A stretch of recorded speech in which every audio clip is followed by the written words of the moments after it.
Nas últimas semanas, uma discussão enorme sobre o antifascismo tomou conta de toda a internet e praticamente de todo o protesto ao redor do mundo. E com isso, algumas pessoas, inclusive youtubers, se aproveitaram para apoiar a causa antifascista, como vemos a seguir.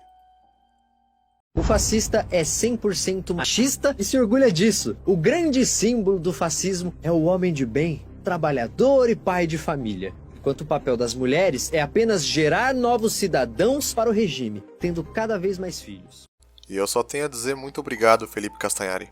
Enquanto alguns jogam o fascismo para a direita e outros para a esquerda, eles esquecem que a terceira via surgiu como uma alternativa para os defeitos que ambos possuem no espectro político, como por exemplo, a destruição de valores morais, culturais e principalmente nacionais, como o liberalismo, e a grande falha econômica de um Estado inflado e insustentável, como o socialismo.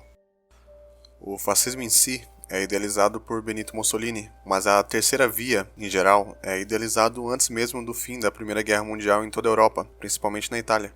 Por mais confuso que seja, o fascismo não é outro nome para a terceira via. Podemos usar de exemplo o comunismo e o socialismo. Já existia há muitos séculos toda a ideia de uma sociedade igualitária, assim chamado socialismo utópico, até o Karl Marx e Engels anunciarem o socialismo científico, mais conhecido como comunismo, e suas ramificações como o maoísmo, o stalinismo e hoje em dia o Juche, que é a ideologia oficial da Coreia do Norte.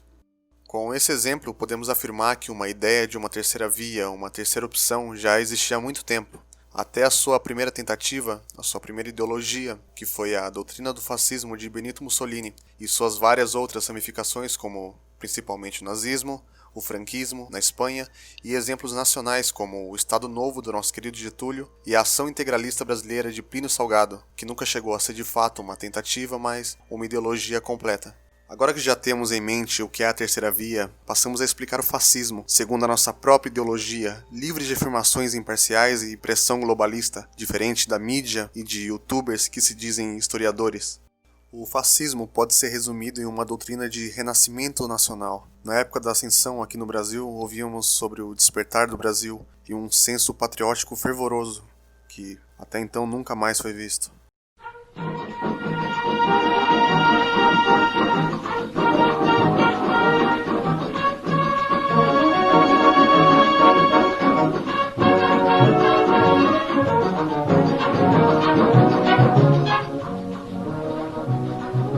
Meu coração é pequeno, mas cabe inteirinho meu Brasil moreno, Brasil que os poetas cantaram em seu louvor.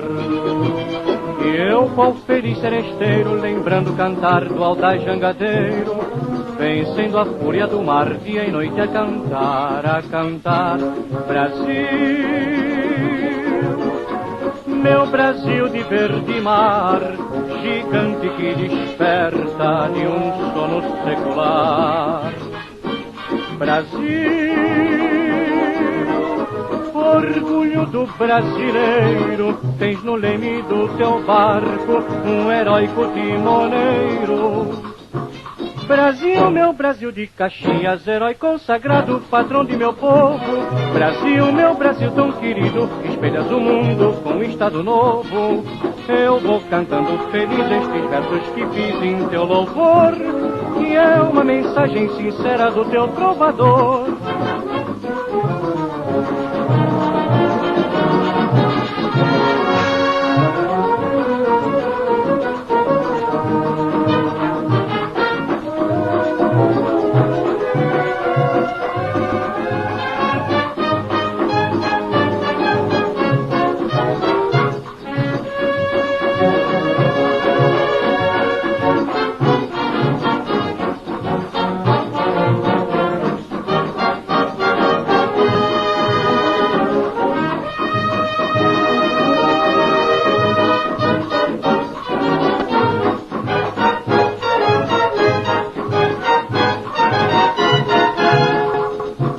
Brasil, meu Brasil de Caxias, herói consagrado, patrão de meu povo.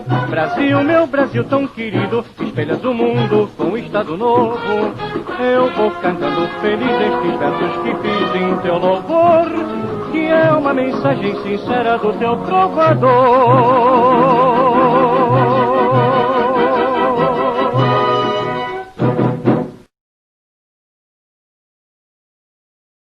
Embora fascista, Getúlio declarava guerra contra o eixo em 1942, mas isso não tira as influências fascistas que tivemos em todo o período do Estado Novo, principalmente o alinhamento, por um curto período de tempo, com a própria ação integralista. Então, de fato, como o fascismo pode ser caracterizado? Primeiramente pelo nacionalismo, o amor fervoroso pelo seu povo e pela sua pátria, difamado pela grande mídia globalista como um etnocentrismo. Por isso é muito importante diferenciar a lei racial nazista, que é uma supremacia, do nosso nacionalismo, como escrito no manifesto de 13 de maio de Plínio Salgado, no trecho "Não sustentamos preconceitos de raça, o problema do mundo é ético e não étnico". Em segundo, temos o corporativismo, que é a organização da sociedade por associações e seus interesses produtivos em comum, resultando assim numa economia harmoniosa, sem a cultura consumista e desperdício desenfreado do liberalismo e sem a defeituosa capacidade produtiva socialista, já que o corporativismo prega a mediação e nunca a luta de classes. Como exemplo nacional, temos de novo nosso querido Getúlio, conhecido como pai dos pobres, mãe dos ricos, o exemplo perfeito de colaboração de classes. Por último, e talvez o mais importante, o conceito do novo homem, de longe o mais difamado em toda a mídia como uma doutrina racista. O novo homem é a nova etapa evolutiva do ser humano, com novos valores superiores, comprometido com sua nação, comprometido com a violência se for preciso para defender sua família e seu povo, e totalmente desprovido do individualismo, gerando assim uma nova etapa na sociedade e, consequentemente, uma nova era. Há muitas teorias para o novo homem, como por exemplo o super-homem de Nietzsche e até mesmo o cristianismo.